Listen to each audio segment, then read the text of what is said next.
আচ্ছা কি জানি বলতে চাচ্ছিলাম। আমি হচ্ছে আপনি আমাকে একটু দেখাবেন কি ২ নম্বর সূরার ১৮৭ নম্বর আয়াত থেকে একটু বের করবেন Quran.com থেকে তাফসীরটা, তাফসীর ইবনে কাসির বিশেষ করে। ২ নম্বর সূরার ১৮৭। জি। একটু কনটেক্সট টা বলতে থাকেন আপনি, আমি বের করতেছি। না, কনটেক্সট টা হচ্ছে কি আমি বলব না এটা। এটা হচ্ছে আপনি একটু কষ্ট করে পড়বেন। আমি একটু পড়ছি তো। কি আপনি কিছু বুঝতে পারছেন কিনা এটা যদি একটু আমাকে বলতেন। আমি যেটা বুঝতে পারছি আরকি। আমি আগে বলে দিলে জিনিসটা হইল না। আপনি বের করতে এটা হবে। তো হচ্ছে আ আ ওমর হচ্ছে তার বিবির সাথে কইরা ফেলাইছিল। সেটা নিয়ে বলতেছেন যে ওমর না। রোজার মাসে ওটা না। ওইটার এই তাফসীরের মধ্যে লাস্ট অংশে একটা কথা আছে। ওই কথাটার কিছু তাফসীর আছে। ওই তাফসীরটা নিয়ে কথা বলতে চাচ্ছিলাম আমি। আমি কথা বলব না, জাস্ট আপনাদের দেখাবো আরকি। আচ্ছা ঠিক আছে। দাঁড়ান আনতেছি আমি স্ক্রিনে।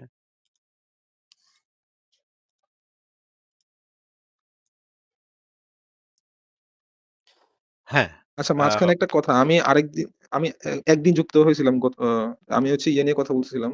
ওই যে হিল্লা বিবাহ নিয়ে। আপনি বলছিলেন আপনি পরে দেখবেন ব্যাপারটা। এটা কি দেখছিলেন? না ওইটা দেখার সময় পাই নাই ভাই। ওটা আমি দেখব আস্তে। আর আমার লিস্টে আছে। একটা যখন লিস্টে উপরের দিকে উঠবে তখন দেখব। ঠিক আছে। বলেন এই যে স্ক্রিনে দিয়েছি বলেন তাহলে।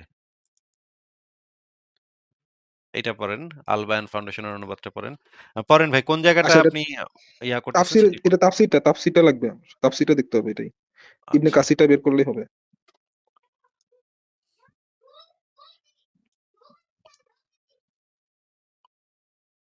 এটা কি ইবনে কাসিরটা? হ্যাঁ, এটা ইবনে কাসির। আ একটু নিচে এখানে যাইতে যেটা হবে নিচে। এই নিচে যে যান, নিচে যান। রোজাদারদের স্ত্রী সহবাসটা আগে ছিল রাতের মানে ঈশার নামাজের পর থেকে আ ঘুমানোর না আগ আমি আসলে পর্যন্ত। এই যে রোজার ব্যাপারটা নিয়ে কথা না বলে একটু নিচে গেলে ওই যে ইতিকাফের ব্যাপারটা নিয়ে একটু কথা আছে। এটা নিয়ে বলতে চাচ্ছিলাম। আচ্ছা। আরো নিচে, আরো নিচে।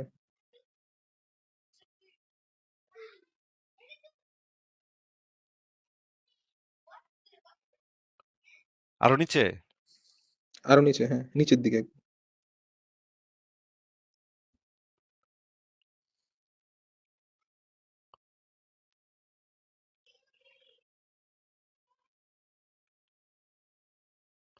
আচ্ছা আরেকটু উপরে, একটু উপরে।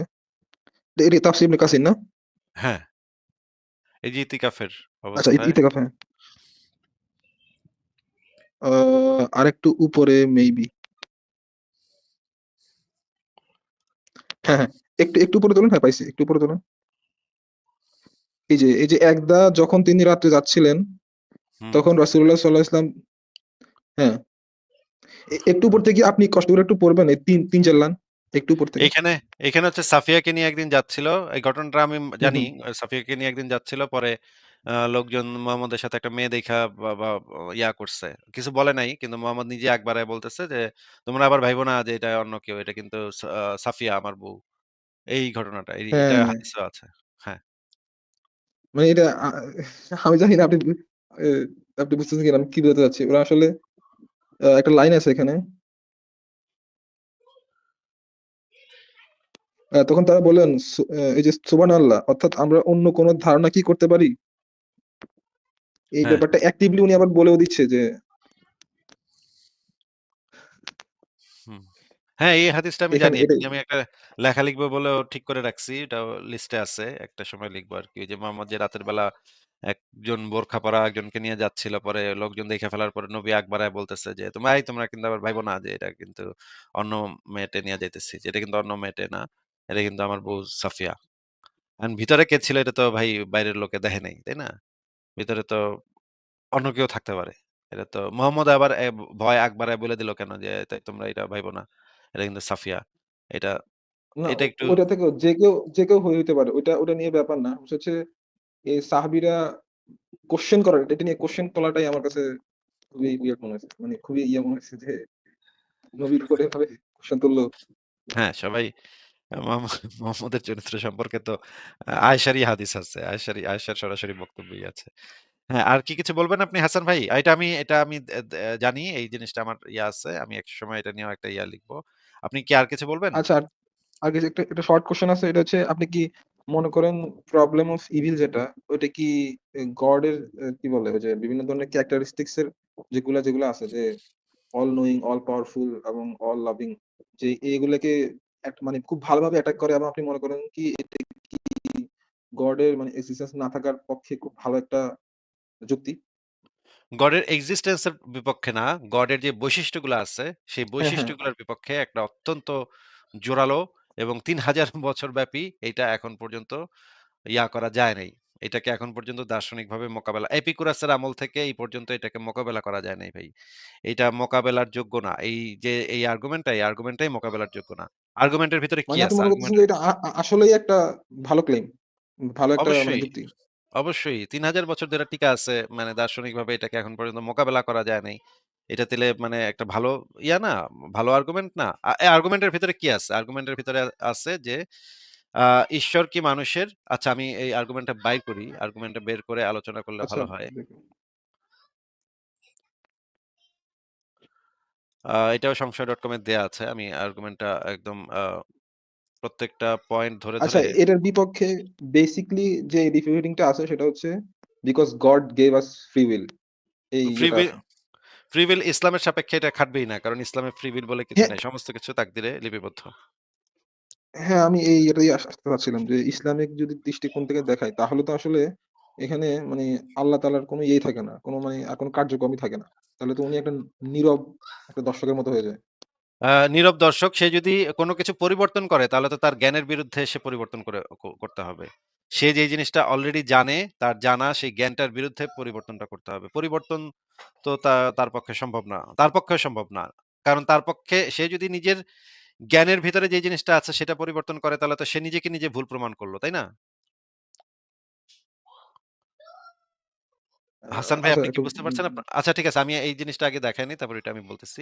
এই হুম, হুম। এপিকুরাসের যে প্যারাডক্স সেটা হচ্ছে যে ঈশ্বর দুঃখ একটা হইতে পারে যে ঈশ্বর পৃথিবীর যে কষ্ট, পৃথিবীর যে দুঃখ সেটা দুঃখ দূর করতে অক্ষম। এটা যদি হয় যে সে এটা করতে সক্ষমই না। এটা করা তার পক্ষে সম্ভব না। হ্যাঁ? পৃথিবীতে এটা মানুষ তার মতো করে করতেছে, মানুষ তার মতো করে কোপাকুপি করতেছে। মনে করেন একটা বাচ্চা শিশুকে ধর্ষণ করা হচ্ছে। ৫ জন মিলে ধর্ষণ করতেছে। এই ৫ জনকে আটকানো ঈশ্বরের পক্ষে সম্ভব না। ওই মেয়েটার দুঃখটা দূর করা তার পক্ষে সম্ভব না। ৫ জনকে থামানো তার পক্ষে সম্ভব না।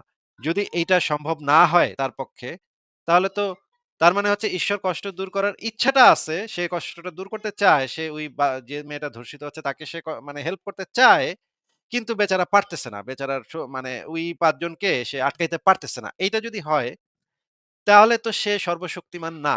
সে তো আ তার উপরে তো সেই ৫ জন লোক শক্তিমান হয়ে গেল। তাই না ভাই? হ্যাঁ, হ্যাঁ।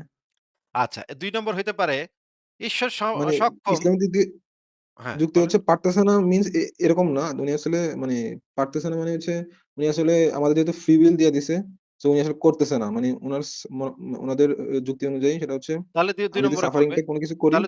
তাহলে ২ নম্বরে পড়বে। দেখেন ২ নম্বরে আছে ঈশ্বর সক্ষম করতে পারে কিন্তু সে করবে না। না আমি এটা করব না। আমি করতে পারি, চাইলেই করতে পারি। চাইলেই ভেঙে চুরে দিতে পারি। ৫ জনকে আমি চাইলেই মানে মেরে ফেলতে পারি। সাথে, সাথে আমি বলব আর সাথে, সাথে মরে যাবে এই ৫ জন।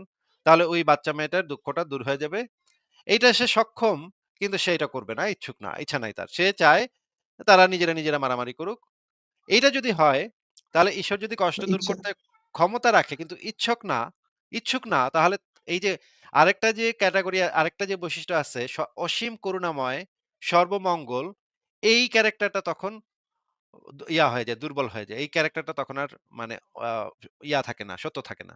হ্যাঁ, বলেন কি এখানে বলতেছিলেন? ইচ্ছুক নয় যে ব্যাপারটা তো এমন না। ইচ্ছুক নয় যে এমন না। উনি তো আসলে চাইলেই করতে পারেন বা ইচ্ছাও চাইলেই করতে পারে। কিন্তু উনি আসলে একটা অর্ডার তো দিয়ে দিছে যে, "তোমরা এটা করবা, এটা করলে এটা হবে, এটা করলে এটা হবে।" এখন যদি তাহলে তো উনি ইচ্ছুক এটার নাই কথার হইল। মধ্যে বাহাত এ কত তাহলে এটার মধ্যে তাহলে যদি তো বাহাত ইচ্ছুক নাই ঢুকায় হইল। তাহলে তো আমার ওই কথাটা তাহলে তো ইচ্ছুক নাই হইল। যে এইখানে এই জায়গাটাতে সে ইন্টারফেয়ার করতে ইচ্ছুক নাই তো হইল তাইলে সে।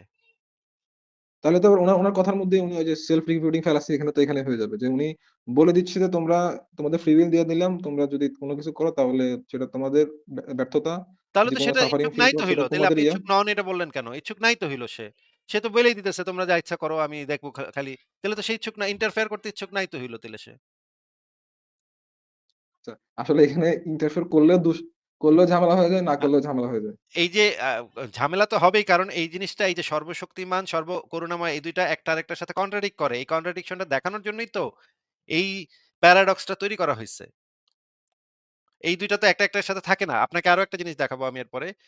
আ ন্যায় বিচার এবং করুণাময়, এই ২ টা একসাথে থাকতে পারে না। এই ২ টা যদি কেউ দাবি করে আমি অসীম ন্যায় বিচারক, আমি অসীম করুণাময়, তাহলে সে মিথ্যা কথা বলতেছে। এটা সম্ভব না। যৌক্তিকভাবে সম্ভব না এটা। ওইটা আমি হ্যাঁ, পরে ওইটা আমি দেখাবো। দেখছি। ওইটা আমি পরে দেখাবো। আমি এইখানে দেখাচ্ছি যে ঈশ্বর যদি সক্ষম হন, উনার সর্বশক্তি থাকে, উনার এইটার করার সক্ষমতা থাকে। কিন্তু যদি সে যদি মনে করে যে না, আমি এটা এর ভিতরে ইন্টারফেয়ার করব না। ওরা যা ইচ্ছা করুক। তাহলে তো সে ইচ্ছুক না হইল। তাইলে তো এইখানে সে ইন্টারফেয়ার করতে ইচ্ছুক নাই তো হইল। এটা আপনি কেন বলতেছেন যে সে তাইলে আপনি বলেন যে সে ইচ্ছুক, তাইলে তো ইচ্ছুক মানে তো সে আ আ সক্ষম এবং ইচ্ছুক ২ টাই যদি একসাথে হয়, তাহলে তো ৩ নম্বর ক্যাটেগরিতে পড়বে। কি ক্যাটেগরি এখানে তাহলে? এই যে ৩ নম্বর ক্যাটেগরি হচ্ছে ঈশ্বর সক্ষম, একই সাথে ইচ্ছুক। তাহলে প্রশ্ন হচ্ছে, যদি ঈশ্বর কষ্ট দূর করার ক্ষমতা এবং ইচ্ছা উভয় থাকে, তবে পৃথিবীতে এই অমঙ্গল, দুঃখ, কষ্ট কেন এখনো এক্সিস্ট করে? কেন একটা বাচ্চা মেয়ে কেন ধর্ষণের শিকার হচ্ছে? তাহলে তো এই ৩ টা ক্যাটেগরির বাইরে আর কোন ক্যাটেগরি কি থাকতে পারে বলেন তো? থাকতে পারে না, কিন্তু এটার ক্ষেত্রে একটা যুক্তি দেওয়া যায়, তাহলে হচ্ছে উনার মানে এই ক্রিয়েটিং পারপাস টাই আসলে তাহলে কোন পারপাসই হবে না তাহলে। যে উনি তো চাইলে রোবটের মতো ফেরেশতাই শুধু তৈরি করতে পারতেন। কিন্তু উনি এমন একটা ক্রিয়েচার ভাই, তৈরি ভাই করতে চাইলেন। পারপাস মনে করেন পারপাস এর কারণেই করছে। কিন্তু এই ৩ টা জিনিসের হুম। বাইরে তো সে যাইতে পারতেছে না। যদি আপনার একটা ব্যাখ্যা থাকে, ভাই ও হয়তো এই কারণে করছে ভাই। আল্লাহ তো মানে করলে পারতো, কিন্তু করব না এই কারণে। যে আপনার কারণটা ব্যাখ্যাটা হয়তো আপনার কাছে একটা আছে যে এই কারণে করছে। কিন্তু তাহলে তো সেটা এই ৩ টা ক্যাটেগরির একটা ক্যাটেগরিতে তো পড়বে। সে তো ইচ্ছুক না তো তাহলে। যেই কারণেই ইচ্ছুক না হোক, আমি তো কারণটা জানতে চাচ্ছি না। কি কারণে ভাই ইচ্ছুক না সে? এটা তো আপনাকে আমি এখন জিজ্ঞেস করতেছি না। ভাই আল্লাহ তো করতে ইচ্ছুক না, কেন ইচ্ছুক না ভাই? তার কি মাথা চুলকাইতেছে নাকি পেট ব্যথা তার? তার পেট ব্যথা থাকুক, তার মাথা ব্যথা থাকুক বা তার পারপাস থাকুক, যেইটা ইচ্ছা থাকুক না কেন? ইচ্ছুক তো না, এটা তো কনফার্ম নাকি? ও আচ্ছা, আচ্ছা, বুঝতে পারছি। তার মানে আপনি ওই ইচ্ছাটাকেও এই ইচ্ছার মধ্যে ফালাই দিতেছেন। হ্যাঁ, বুঝতে কোন পারছি। ইচ্ছা? মানে এই যে এই সে যে যদি হ্যাঁ, ক্রিয়েটিং, বলেন। হ্যাঁ, ওই যে উনার যে ইচ্ছাটা যে আমি এমন একটা ক্রিয়েচার তৈরি করব যেটা হচ্ছে তাদের মধ্যে ফ্রি উইল থাকবে, যারা নিজেদের মতো করে ডিসিশন নিবে। এই এই ইয়ার ইচ্ছাটা। তাহলে এই এই ইচ্ছাটা ক্রিয়েটিং থাকা এর মানে তো সে ইচ্ছাটা। ইন্টারফেয়ার করতে ইচ্ছুক না, তাই না? হুম। এই ইচ্ছাটা যদি কারো থাকে, তাহলে তো সে ইন্টারফেয়ার করতে ইচ্ছুক না। ইন্টারফেয়ার সে করবে না। তার ক্ষমতা আছে, কিন্তু সে ইন্টারফেয়ার করবে। তাহলে তো 2 নম্বর ক্যাটেগরির ভিতরে সে পড়ল। আর ২ নম্বর বুঝতে ক্যাটেগরির ভিতরে যদি পড়ে, তাহলে সে অসীম করুণাময় কিভাবে হয়? একটা ঘটনা চোখের সামনে ঘটতেছে, একটা বাচ্চা মেয়ে ধর্ষিত হইতেছে। সে যদি সেটার ভিতরে ক্ষমতা থাকার পরেও ইন্টারফেয়ার না করে, তাহলে তো সে অসীম করুণাময় কিভাবে হয়? আসলে আমার এখানে যে ইয়েটা ছিল সেটা মানে কোয়েশ্চেনটা মূলত ছিল সেটা হচ্ছে এই যে আমরা বলি গড হচ্ছে মানে আমাদের ধরেন যে কোন একটা বিপদ থেকে বাঁচলাম। আমি বললাম যে আল্লাহ তাআলা আমারে বাঁচায় নিছে। তখন এরকম এই যে এখন এই যুক্তি অনুযায়ী উনার হচ্ছে কোনো এই যে কি বলে উনি আসলে ইন্টারফেয়ার করে না, বা উনি ওই যে বলে আমাদের ফ্রি উইল দিয়ে দিয়েছে, যা হয় আমাদের ইচ্ছাতেই হয়। তাহলে আসলে উনাদের যে এই ক্যারেক্টারিস্টিক্স টা এই যে পরম করুণাময়, আমি পরম ক্ষমাশীল, আমি মানুষকে ক্ষমা করে দিতে পারি বা না করতে পারি। তাহলে এই যে ক্যারেক্টারিস্টিক্স এটা আসলে কখন উনি মানে কাজে লাগান? উনি তো দুনিয়াতেও কাজে লাগাইতে পারতেছেন না, বা আখিরাতে গিয়েও কাজে লাগাইতে পারতেছেন না। তখন তো উনার আর এখানে পার্সিয়ালিটি করলে হবে না। তখন তো উনাকে ন্যায় বিচারক হইতে হবে। হ্যাঁ, তখন তো আর কিছু করার নাই। কাম তো ঘইটা গেছে। এখন তো সে তো জাস্ট বিচারটা করবে। সেখানে যদি সে করুণাময় গিরি হ্যাঁ, হ্যাঁ। দেখায়, তাহলে তো অবিচার হয়ে যাবে। তাহলে তো হ্যাঁ, তাহলে তো অন্য কারো প্রতি অবিচার হয়ে যাচ্ছে। তো আসলে এটাই আমি মূলত কোয়েশ্চেনটা ছিল আমার এই জায়গায় আরকি। তাহলে তো উনার এই ক্যারেক্টারিস্টিক্স এ থাইকা আসলে কোনো লাভ নাই। এটা যদি তা না হ্যাঁ, এটা দুনিয়াতেও যদি তার থাকেও না দুনিয়াতে উনি খাটাতে এব পারতেছে নাকি আখিরাতে খাটাতে পারতেছে। হ্যাঁ, সেটা যদি তার মনে, মনে সে তার করুণা রাখেও, কিন্তু করুণা দিয়ে তো কোনো কাজ তো হইতেছে না। কিছু তো সে ঘটাইতে পারতেছে না। সে মনে, মনে করুণা থাকলে তার লাভ কি? সে মনে করেন অনেক কান্নাকাটি করতেছে। বাচ্চা মেয়ে ধর্ষিত হচ্ছে। সে অনেক কাঁদতেছে আসমানে বইসা।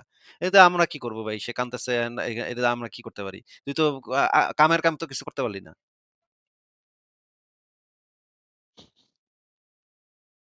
হ্যাঁ, আসলে যে দুনিয়া যে একটু যেখানে ঝামেলার যেখানে ব্যাপার। ঈশ্বর সক্ষম ছিল, সেখানে তো সে কামের কাম।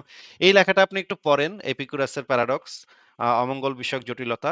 এইটা ৩,০০০ বছর ধরে এখন পর্যন্ত একটা আ দর্শনের জগতে এইটাকে এখন পর্যন্ত টপকানো কোনো আস্তিক ঈশ্বরের পক্ষে সম্ভব হয় না। এই যে দেখেন এই বাচ্চাটার ইয়াটা কি? অপরাধটা কি? আ এবং এই লেখাটা পুরাটা পড়েন আপনি। লেখাটা পড়ার পরে আপনি বলেন আ এইটার ভিতরে কি বলা আছে এবং আ অনেক গুরুত্বপূর্ণ দার্শনিকরাও তো এই কথা বইলা গেছে যে এই এপিকুরাসের এই জিনিসটাকে এখন পর্যন্ত টপকানো যায় নাই। এপিকুরাসের এই জিনিসটাকে দার্শনিক এই প্রবলেমটাকে প্রবলেম অফ ইভিল এইজন্যই তো মানে দর্শনের জগতে অন্যতম গুরুত্বপূর্ণ একটা আ প্যারাডক্স যেই প্যারাডক্সটাকে এখন পর্যন্ত ইয়া করা যায় না নাই। আমি কেন আমি এটা কথা বললাম যে এটা আসলে ভ্যালিড কিনা সেটা হচ্ছে আমি দেখেছি যে এরকম একটা মানে খুবই ভালো একটা আর্গুমেন্ট আছে প্রবলেম অফ ইভিল নামে। কিন্তু আমি ডিবেটের ক্ষেত্রে বা অন্য কোনো এর ক্ষেত্রে বা ডাজ গড এক্সিস্ট বা অর নট এরকমের মধ্যে ওরা না আসলে এই ইয়েটা কখনোই তেমন একটা দেয় না। এইজন্যই বলতেছিলাম কারণ আরকি। এটা অনেক যে পুরনো, এই এটা সবাই মোটামুটি জানে। এজন্য বেশিরভাগ সময় এটা দেয়া হয় না। কিন্তু এটা তো মানে খুবই জনপ্রিয়, খুবই পপুলার, অনেক আগে থেকে প্রচলিত। হ্যাঁ, হ্যাঁ। আ এইজন্য অনেকে দেয় না। কারণ সবাই ধরে নেয় যে এটা সবাই জানে আসলে। আচ্ছা, আচ্ছা। আচ্ছা আরেকটা ছোট কোয়েশ্চেন সেটা হচ্ছে আমি এটা নিয়ে একটু দেখতেছিলাম যে মহাবিশ্বে কি কোনো শুরু আছে? আমি দেখতেছিলাম যে কোন জায়গায় লিখতেছে হ্যাঁ আছে, আবার লিখতেছে না এটা নিয়ে বিজ্ঞানীদের মধ্যে আছে যে এখনো আমরা সঠিক মহাবিশ্ব পজিশনে বলতে যাইতে কি পারি নাই। মহাবিশ্ব বলতে কি বোঝাচ্ছেন আমাদের এটা আগে একটু বলেন। মহাবিশ্ব বলতে কি আমাদের এই লোকাল ইউনিভার্স এর কথা বলছেন? মানে যতটুকু আমরা এক্সপ্লোর করতে পারছি আরকি। যতটুকু এটার তো আমরা একটা জানি। এটার তো একটা মানে শুরু বলতে হচ্ছে গিয়ে এই যে এক্সপানশন হইছে, সেটা আগে একটা অতি ক্ষুদ্র ইসের ভিতরে ছিল। সেখান থেকে এক্সপানশন হইছে। এটা তো আমরা জানি এখন। আ কিন্তু এই জিনিসটার আগে আ কি ছিল সেই বিষয় তো এখন পর্যন্ত আমরা জানি না। তাহলে এইটা এর আগে হয়তো অন্য মহাবিশ্ব থাইকা থাকতে পারে। সেটা হয়তো সংকুচিত হয়ে ওই পর্যায়ে গেছিল।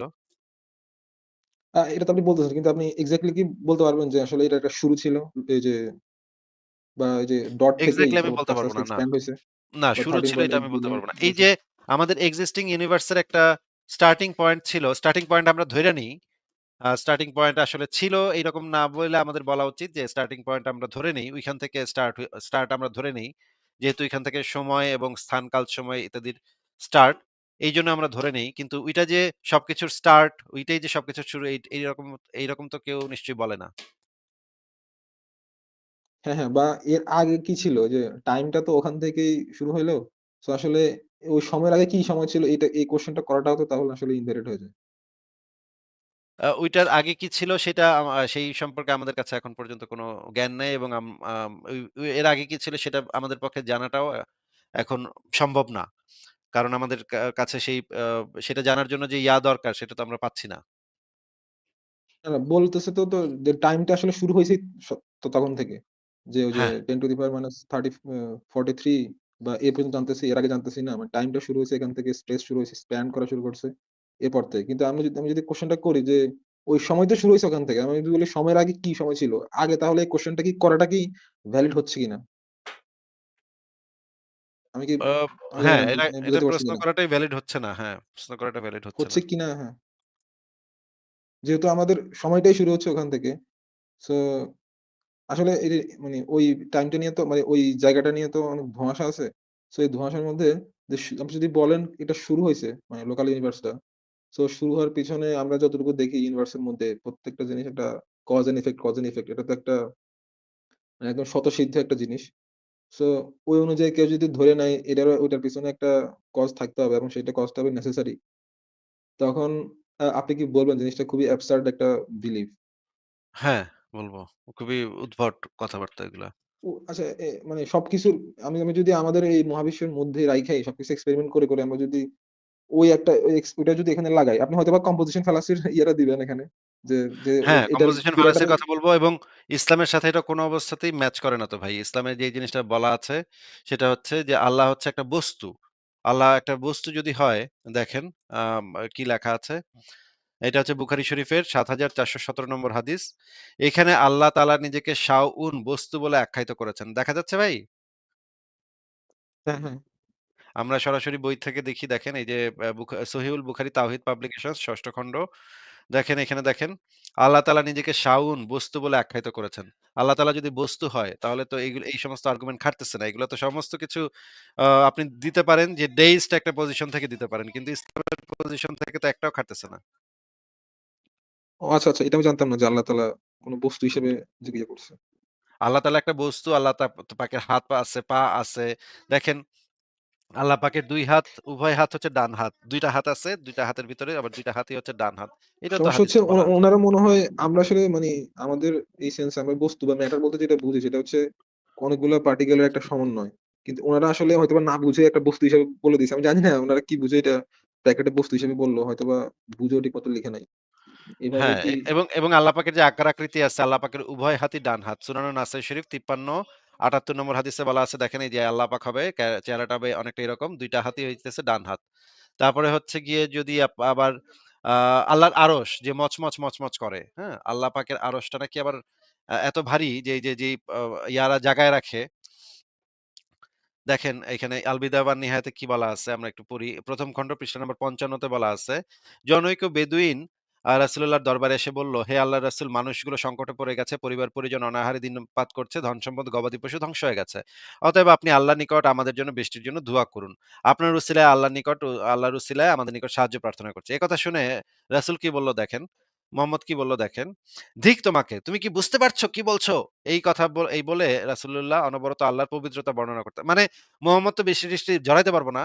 এ তো জানে যে মুহাম্মদ সে তো বৃষ্টি আল্লাহর কাছে প্রার্থনা করলে বৃষ্টি হইবে এরকম কোনো গ্যারান্টি নাই। এটা মানে বেদুইন আইসা তারা এমন একটা আবদার করছে সেটা সে পূরণ করতে পারবে না। এইটা বুইঝা মুহাম্মদ গেছে চেইত্তা। মুহাম্মদ চেইত্তা মিথ্যা বলতেছে, "ধিক তোমাকে! তুমি কি বুঝতে পারছো এগুলা কি?" আল্লাহর পবিত্রতা বর্ণনা করতে থাকেন। দেখেন তার মুখমণ্ডলে তার প্রভাব পরিলক্ষিত হয়। তিনি বলেন, ধিক তোমাকে! আল্লাহর উসিলা দিয়ে তার সৃষ্টি কারো সাহায্য প্রার্থনা করা চলে না। আল্লাহর শান অনেক ঊর্ধ্বে। ধিক তোমাকে! তোমার কি জানা আছে যে আল্লাহর আরশ তার আকাশসমূহের উপরে এভাবে আছে? তিনি ভংচং মানে বলা শুরু করে দিছে তখন। বৃষ্টির জন্য প্রার্থনা-টার্থনা করবে না, বৃষ্টি হবে কিনা সেই বিষয়ে কোনো আশ্বাসও সে দিল না। সে নিজেরে আল্লাহর নবী বলে দাবি করে। আল্লাহর সাথে নাকি তার ডাইরেক্ট যোগাযোগ। কিন্তু সে ওইগুলা কিছুই বলতেছে না। সে তখন ভুং-ভাং দিতেছে। এই বলে তিনি আঙ্গুলিসমূহ দ্বারা গম্বুজের মতো করে দেখান। তারপর বলেন, বাহন তার আরোহীর ভারে যেমন মচমচ করে ওঠে, আরশও তেমনি মচমচ করে ওঠে। এই যে সে এই ৮ জন ফেরেশতা, ৮ জন ফেরেশতা দেখেন। সুনান আবু দাউদ শরীফের তাহকিকৃত ৪৭-২৭ নম্বর হাদিসে বলা আছে, রাসূলুল্লাহ বলেছেন, যে সকল ফেরেশতা আল্লাহর আরশ বহন করেন, তাদের একজনের সাথে আলাপ করার জন্য আমাকে অনুমতি দেওয়া হয়েছিল। এটা একটা সহিহ হাদিস। এই যে সেই ব্যাটার আবার সেই ফেরেশতার কানের লতি থেকে কাঁধ পর্যন্ত স্থানের দূরত্ব হলো ৭০০ বছরের দূরত্বের সমান। মানে এত বড় এইবার এই ফেরেশতা এত বড়, এই একটা ফেরেশতা এরকম ৮ টা ফেরেশতা মিল্লা আ আল্লাহর আরশ বহন করে। ৮ টা ফেরেশতা কই পাইলাম সেটাও দেখায় দিচ্ছি। সেটাও বোধহয় এখানে আছে। এইখানে নাই। ৮ জন ফেরেশতা আছে তারা আল্লাহর এই ভারী আরশটা সেটা বহন করে। এখন আপনি যদি বলেন যে আল্লাহ পাকের তো তাইলে ওয়েট আছে, ওজন আছে। দেখেন এই আরশটা মচমচ করে উঠতেছে। পুরোনো দিনে কাঠের যে চেয়ারগুলা যেরকম একটু নড়াচড়া করলেই যে মচমচ করে উঠতো, সেরকম মচমচ করে ওঠে। তাইলে তো এই আল্লাহ পাকের তো ওজন আছে। তাইলে তো পুরাপুরি জিনিসটা তো একটাও এই যে যে দার্শনিক কথাবার্তাই আপনি বলবেন না কেন, সবকিছু তো ইনভ্যালিড হয়ে যাচ্ছে। আল্লাহ পাকের তো একদম বস্তুগত একটা সত্তা। যার ২ টা হাত আছে, পা আছে, পা দিয়ে নাকি জাহান্নামে চাপ দিবে। তারপর নাকি সমস্ত কিছু একদম এক্সাক্টলি মানুষের মতো। দেবদেবীর মতো। যেই প্রাচীনকালের যে মূর্তিমান দেবদেবীগুলা সে দেবদেবীগুলার মতো। তাই না? আপনি কি বলেন? হ্যাঁ, দেখলাম আসলে হাদিসগুলো আসলে কে লিখছে বা এটা নিয়ে এখন তো কোয়েশ্চেন ও করা যাবে না হাদিস নিয়ে যেহেতু এগুলা বহুত যাচাই-বাছাই হয়েও আসছে। হ্যাঁ, তাহলে আগে ওই হাদিসগুলা বাতিল করেন। বাতিল করে আসেন। তখন আপনার সাথে এই যে দার্শনিক কি বিষয়াদি আছে সেগুলো নিয়ে আলাপ করা যাবে। এগুলা কোন কিছুই ইসলামের সাথে এই যে এই বিভিন্ন philosophical পয়েন্ট এগুলো হচ্ছে ডেইস্ট দের পয়েন্ট হইতে পারে। অনেক ডেইস্ট এই ধরনের আর্গুমেন্ট আমাদের সামনে দিতে পারে। কিন্তু ইসলামের ক্ষেত্রে এগুলো একটাও খাটে না। ঠিক আছে হাসান ভাই, তাহলে আর কি কিছু বলবেন আপনি? আচ্ছা, আপনি কি কোনো এমনি ফিলোসফিক্যাল পজিশন কোন হোল্ড করেন যে এরকম কি বলে ন্যাচারালিজম বা হচ্ছে যে হিউম্যানিজম এরকম কোন পজিশন কি আপনি হোল্ড করেন? আমি একজন হিউম্যানিস্ট হিসেবে নিজেকে বলি, হ্যাঁ। হিউম্যানিজমের সাথে নাস্তিকতার সম্পর্ক আছে। আচ্ছা, আচ্ছা। এটা কি থাক এখন আর এটা নিয়ে কথা বাড়ানো ঠিক হবে না। অনেক কথা বলে ফেলছি। ঠিক আছে। আপনাকে পরে সংক্ষেপে বলে দেই, হিউম্যানিটেরিয়ান আর হিউম্যানিজম এই ২ টা আলাদা জিনিস। এই ২ টা আপনি আলাদা। এই ২ টার ডেফিনিশন হ্যাঁ, আলাদা। হ্যাঁ, এই ২ টা বুঝতে পারছি। এটা হচ্ছে মানববাদ আর মানবতাবাদ। হ্যাঁ, হ্যাঁ, ঠিক আছে। ঠিক আছে হাসান ভাই, তাহলে বুঝতে আজকে পারছি। বিদায় জানাই আপনাকে। ভালো থাকেন। ঠিক আছে, তাহলে বিদায় জানালাম। আ